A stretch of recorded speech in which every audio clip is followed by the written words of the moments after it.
الحمد لله رب العالمين والصلاة والسلام على خاتم الأنبياء والمرسلين سيدنا محمد وعلى آله وصحبه أجمعين. أعوذ بالله من الشيطان الرجيم. ألم تر إلى الذين نافقوا يقولون لإخوانهم الذين كفروا من أهل الكتاب لئن أخرجتم لنخرجن معكم ولا نطيع فيكم أحدا أبدا وإن قتلتم لننصرنكم والله يشهد إنهم لكاذبون لئن أخرجوا لا يخرجون معهم ولئن قتلوا لا ينصرونهم ولئن نصروهم ليولن الأدبار ثم لا ينصرون. سبحانك لا علم لنا إلا ما علمتنا إنك أنت العليم الحكيم.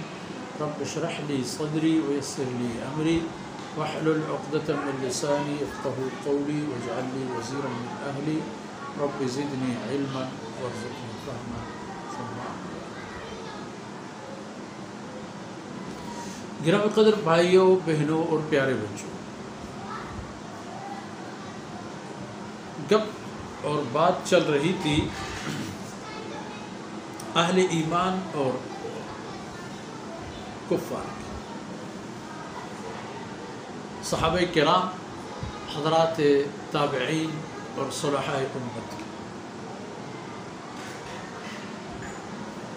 اب بات آ گئی ان لوگوں پر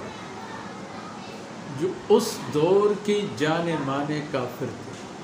سعادت کے ابتدائی دور کے ابتدائی منکرین جو سعادت کے بجائے شقاوت اور تباہی کے راستے چن لیے تھے،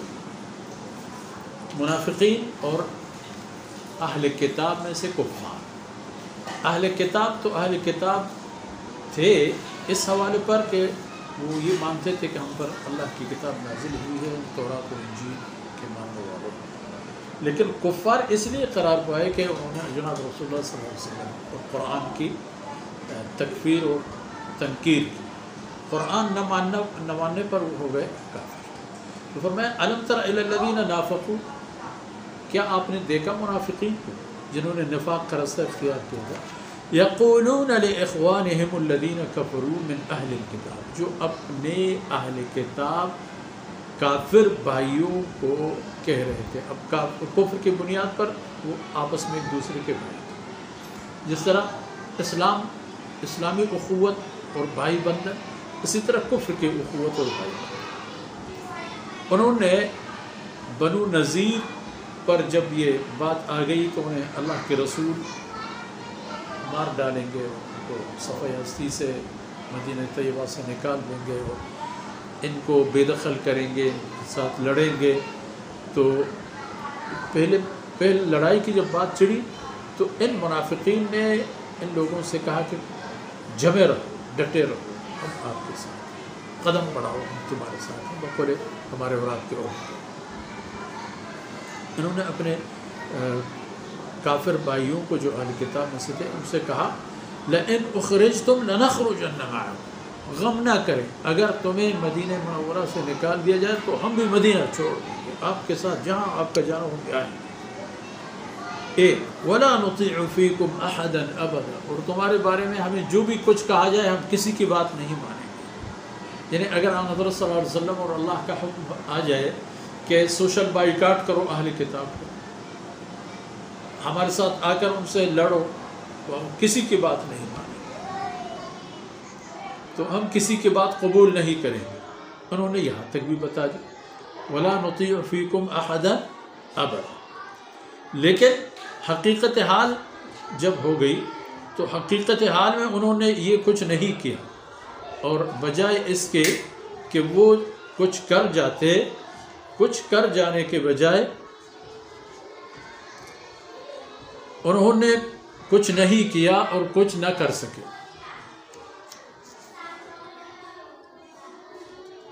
وَلَا نُطِيعُ فِيكُمْ أَحَدًا أَبَدًا، اور انہوں نے کہا وَلَئِن قُتِلْتُمْ لَنَنْصُرَنَّكُمْ، اور اگر تمہارے ساتھ لڑائی لڑی گئی، یعنی آن صلی اللہ علیہ وسلم نے تم لوگوں پر حملہ کیا، لَنَنْصُرَنَّكُمْ، ہر قیمت اور ہر حالت میں ہم آپ لوگوں کے ساتھ لڑیں گے،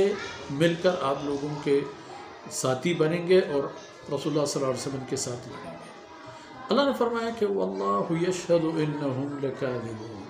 اللہ تو خود اس بات کی گواہی دیتا ہے، اللہ اس بات کا شاہد ہے کہ انہم لکاذبون، یہ جھوٹ بولنے والے لوگ ہیں، ان کی بات جھوٹ ہے، اور جو کچھ انہوں نے کہا ہے یہ کچھ نہیں کر پائیں گے، نہیں کر سکیں گے، اور ان میں اتنی جرأت پیدا نہیں ہوگی، اتنی ہمت نہیں کر پائیں گے۔ البتہ لَإِنْ أُخْرِجُوا لَا يَخْرُجُونَ مَعَهُمْ، ان منافقین نے تو ان کو خوب جھانسا دیا، ان کو ترغیب دی، ان کو ساتھ دینے کا کہا، ان کے ساتھ وعدہ بھی کیا، لیکن اگر انہیں نکال دیا جائے، اگر یہ نوبت آ جائے، لا یخرجون معہم، بالکل یہ ان کے ساتھ نہیں نکلیں گے، کبھی بھی یہ مدینہ نہیں چھوڑیں گے اور ان کے ساتھ نہیں جائیں گے۔ وَلَئِن قُوتِلُوا لَا يَنْصُرُونَهُمْ، اور اگر ان کفار اہل کتاب کے ساتھ لڑائی لڑے حضرت صلی اللہ علیہ وسلم، اللہ ان پر اگر جنگ مسلط کرے، لا ينصرونهم، تو یہ لوگ ان کی مدد بھی نہیں کریں گے، ان کی مدد کے لیے نہیں بڑھیں گے۔ وَلَئِن نَصَرُوهُمْ، اور اگر بالفرض تھوڑی بہت ان کی مدد کے لیے کہو چلو بھائی ہم آئیں گے، ہم آ رہے ہیں، ہم آ رہے ہیں، ہم آپ کے ساتھ ہیں، لشکر بنا دیں، ان کے ساتھ تھوڑی بہت مدد اور نصرت کریں، ان کے ساتھ جائیں، پھر کیا کریں گے؟ لَيُوَلُّنَّ الْأَدْبَارَ، رستے کے بیچ پیٹ لے کے، پیٹ پیچھے منہ گما کے ایسے بھاگیں گے کہ جس کا انہوں نے تصور بھی نہیں کیا ہوگا۔ ثُمَّ لَا يُنصَرُونَ، پھر ان کی مدد نہیں کی جائے گی، نہ تو ان کفار اہل کتاب کی اور نہ منافقین کی جو ان لوگوں کو جھانسا دے رہے تھے جنگ اور لڑائی کی۔ تو مطلب یہ ہے کہ پہلی باتیں جو تھی وہ اہل ایمان کی عظمت شان، اور دوسری بات ان لوگوں کے جنہوں نے اہل ایمان کے ساتھ لڑائی لڑی، ان کے مقابلے میں آئے، اللہ اور اس کے رسول کے عداوت مول لیا،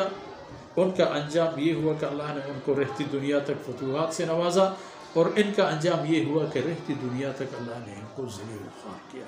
ان معروضات کے ساتھ ہی آج کی نشست کا اختتام ہوتا ہے۔ اللہ رب العزت کمی کوتاہیوں سے درگزر فرمائے، اور ہمارے اور آپ کے یہ لمحات ہمارے آخرت کا سرمایہ بنا دے۔ وصلی اللہ علی نبینا محمد